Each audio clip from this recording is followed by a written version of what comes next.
Halo, assalamualaikum warahmatullahi taala wabarakatuh. Ketemu lagi di channel Indra Edu. Untuk hari ini kita akan belajar bareng membahas soal dan pembahasannya yaitu tentang uji kompetensi bab 5 mata pelajaran PPKN kelas 11. Baik, seperti biasa pada teman-teman jangan lupa tekan tombol subscribe-nya terlebih dahulu, like, komen, dan boleh share kepada teman-temannya supaya kita semua bisa menebar manfaat yang lebih banyak lagi. Langsung saja pada soal yang pertama. Saya mengingatkan ini soal dan kunci jawaban dari buku paket ya. Jadi langsung saja pada soal yang pertama, yaitu jelaskan posisi silang negara Indonesia baik dari segi aspek kewilayahan maupun aspek kehidupan sosial.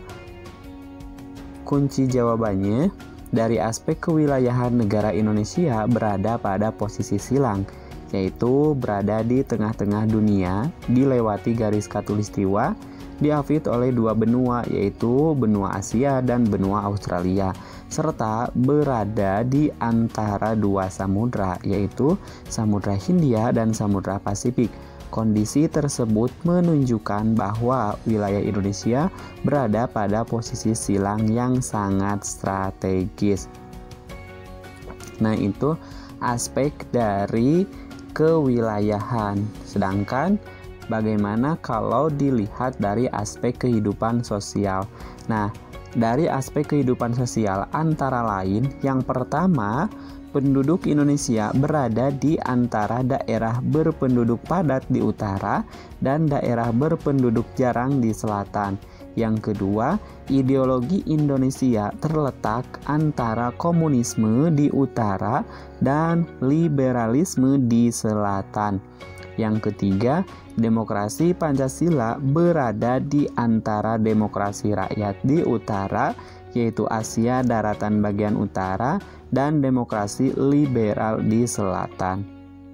Yang selanjutnya masih dari segi kehidupan sosial budaya atau dari sosial, ekonomi Indonesia berada di antara sistem ekonomi sosialis di utara dan sistem ekonomi kapitalis di selatan. Yang selanjutnya, masyarakat Indonesia berada di antara masyarakat sosialis di utara dan masyarakat individualis di selatan. Yang selanjutnya yaitu kebudayaan Indonesia di antara kebudayaan timur di utara dan kebudayaan barat di selatan. Nah, itu beberapa dari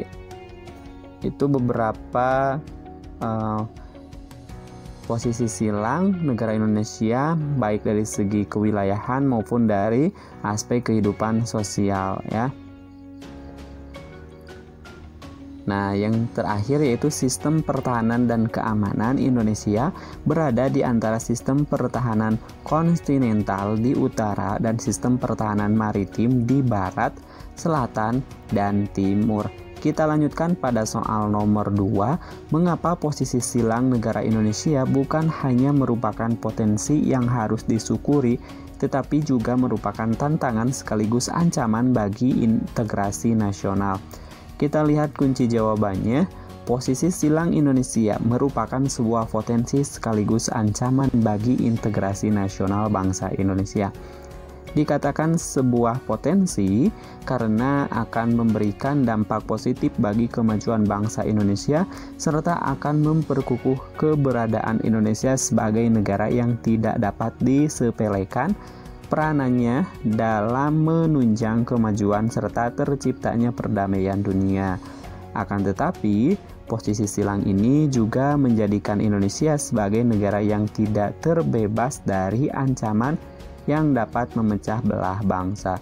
Nah, itu kenapa posisi silang negara Indonesia itu bukan hanya merupakan sebagai potensi yang harus disyukuri, tetapi merupakan sebuah tantangan sekaligus ancaman bagi integrasi nasional. Integrasi nasional itu adalah penyatu paduan atau kesatu paduan gitu ya.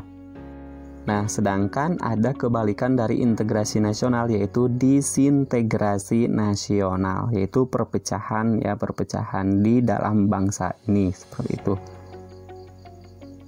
Yang selanjutnya soal nomor 3, jelaskan ancaman di bidang pertahanan dan keamanan yang paling mengancam integrasi nasional bangsa Indonesia pada saat ini.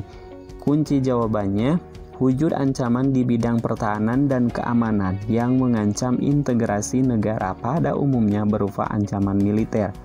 Ancaman militer adalah ancaman yang menggunakan kekuatan bersenjata dan terorganisasi yang dinilai mempunyai kemampuan membahayakan kedaulatan negara, keutuhan wilayah, dan keselamatan segenap bangsa.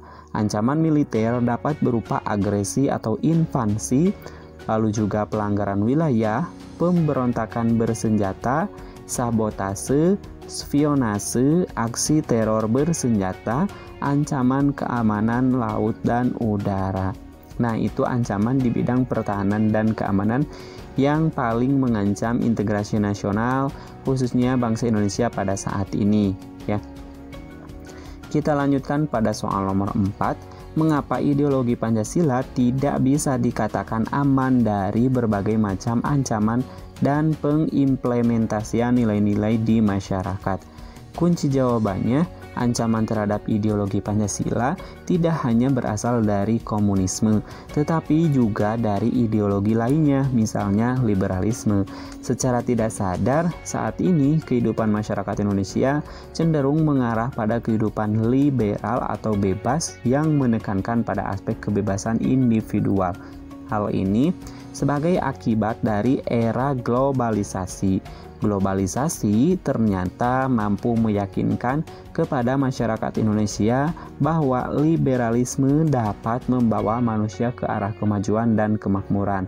Tidak jarang hal ini mempengaruhi pikiran masyarakat Indonesia untuk tertarik pada ideologi tersebut. Nah, itu mengapa ideologi Pancasila tidak bisa dikatakan aman dari berbagai macam ancaman dan pengimplementasian nilai-nilai di masyarakat. Kita lanjutkan pada soal berikutnya. Dalam hidupmu selama ini tentu telah menghadapi persoalan yang memerlukan kewaspadaan agar dirimu dan orang lain selaras. Cobalah perhatikan situasi dan yang berkaitan dengan kewaspadaan di lingkungan sekolah dan masyarakat. Apa yang akan kamu lakukan apabila terjadi tawuran? Kemukakan pula perasaanmu sebagai seorang warga negara ketika menghadapi tawuran yang terjadi di sekolah atau di kampungmu atau juga di daerahmu, ya. Nah, kunci jawabannya, perasaan kita terhadap aksi tawuran di sekolah maupun di kampung adalah sangat memprihatinkan.